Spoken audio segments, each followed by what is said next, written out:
अस्सलाम वालेकुम दोस्तों, तुसीं वेख रहे हो पाक पंजाब टीवी ते मैं हाँ तुहाडा दोस्त अब्दुल वाहिद। दोस्तों माशाल्लाह तुहाडे वास्ते अज 50 मरबा ज़मीन की वीडियो लेके हाज़र होया। उम्मीद करांगा तुहानूं बड़ी पसंद आएगी।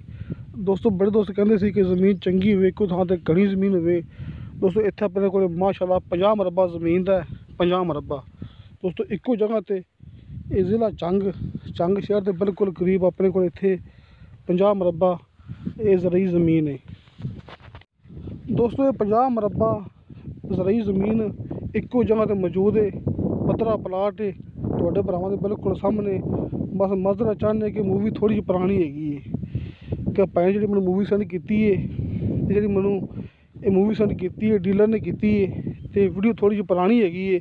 निक्की निक्की गंदम काश्त की हुई तुहाडे सामने कि हुण तां गंदम माशाल्लाह तैयार हो गई है, बल्कि लोग गंदम की कटाई की जाते हैं। इस वास्ते मूवी तकरीबन कोई 3 महीने पहले की बनी हुई है। ये तुहाडे सामने निक्की निक्की गंदम है, फुल सर्दी का मौसम है।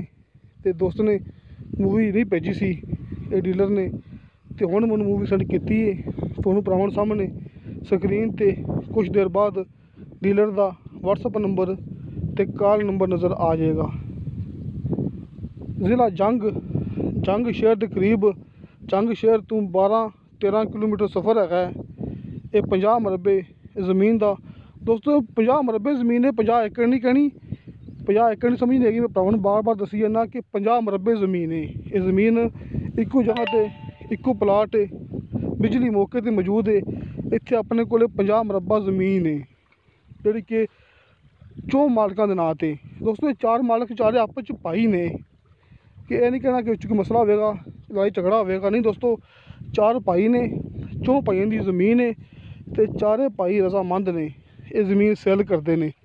ज़िला जंग शहर तो 12-13 किलोमीटर सफ़र है।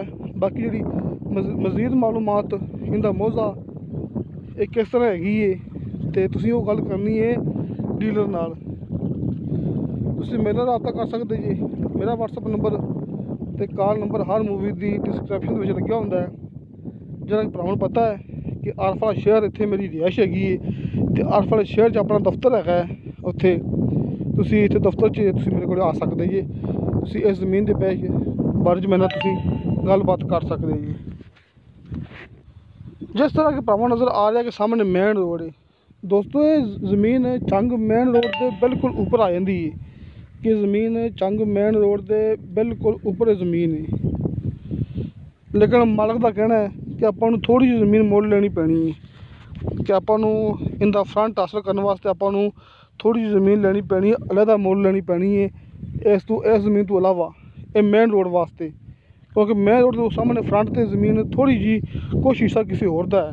तो अगर आप इत्थों ज़मीन आप ले लीए तो आपको माशाल्लाह काफ़ी सारा इनका आपको फ्रंट मिल सकता है। लेकिन अगर आप ये मेन रोड तो ज़मीन मुल नहीं लेंदे हैगे, आप नहीं खरीदते हैगे, तो फिर मसला नहीं है। इस ज़मीन से 4 चफेरे लिंक रस्ता है कि लिंक रोड इस ज़मीन से ये 50 मरबे ज़मीन की ज़ाहिर है कि 50 मरबा ज़मीन है तो रस्ते तो माशाल्लाह बड़े होने ने। इस वास्ते इस 50 मरबे ज़मीन के 4 चफेरे रस्ता है। दोस्तों ये मैनू गल की डीलर ने कि 50 मरबे ज़मीन के ये 4 चफेरे ये रस्ता है। क्योंकि ज़मीन 50 मरबे 50 एकड़ नहीं हैगी, तो बड़ी बेहतरीन ज़मीन इक्को जगह ते ये मौजूद है। इक्को पद्धरा प्लाट है, बिजली पानी मौके पर मौजूद है। इहदे ट्यूबवैल लगे हुए हैं, तकरीबन कोई 4-5 ट्यूबवैल लगे हुए हैं इस ज़मीन के विच।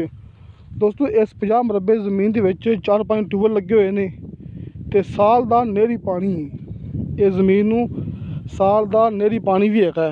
बाकी गंदम काश्त की मूवी थोड़ी पुरानी है, भरावां दे सामने जिस तरह की हैगी है। दोस्तों इस ज़मीन की डिमांड की है मालक ने 16 लाख रुपया। दोस्तों डीलर ने सेंड की है मैनू तुहानूं सामने भाई तुफैल का व्हाट्सअप नंबर तो कॉल नंबर नज़र आ जाएगा। अपना ऑफिस है आरफ वाले शहर के विच, तुसीं उत्थे अपने को आ सकते जी। 16 लाख रुपया फी एकड़ की डिमांड है, कमी पेशी प्यार मुहब्बत हो जाएगा।